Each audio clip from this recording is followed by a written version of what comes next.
Hi guys, well I hope you've been enjoying this January Kickstarter on faith and you've been sticking with it. I hope it's been fueling your soul. I hope it's been stirring your mind. I hope it's been encouraging your spirit. This is the last kind of reflection that we're going to do. We've got a couple of days left. But here's what we've been doing so far. We've looked at how faith is the beginning and the end of our journey when it comes to this adventure with Christ. Everything starts and finishes with faith. Everything depends on it. Everything that comes to us and through us in the kingdom comes by faith. We looked at how that faith is not empty. It is in a person, the person of Jesus, who is the fulfillment of God's promise.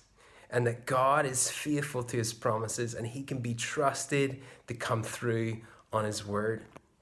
And then we've looked at how so much of this journey and this adventure of faith is about hearing God's voice, the words of Jesus to us, and responding to those words.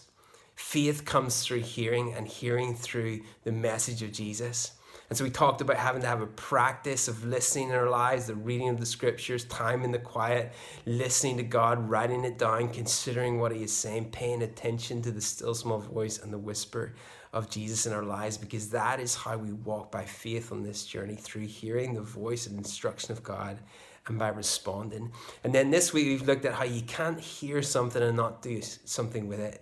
That faith has to be activated in our lives. It is not a noun, it is a doing word, like Colin wrote. It is something that is activated and energized in our lives as we put it into practice, as we speak it out with our mouths, as we declare the things that God has said, as we declare them over our situation, as we declare them into people's lives, and as we begin to do what God said. So what is God saying to you? What has he spoken into your heart? What are the promises that he's given to you? Are you living in light of those? Have you put them into practice? Are you by faith walking with him?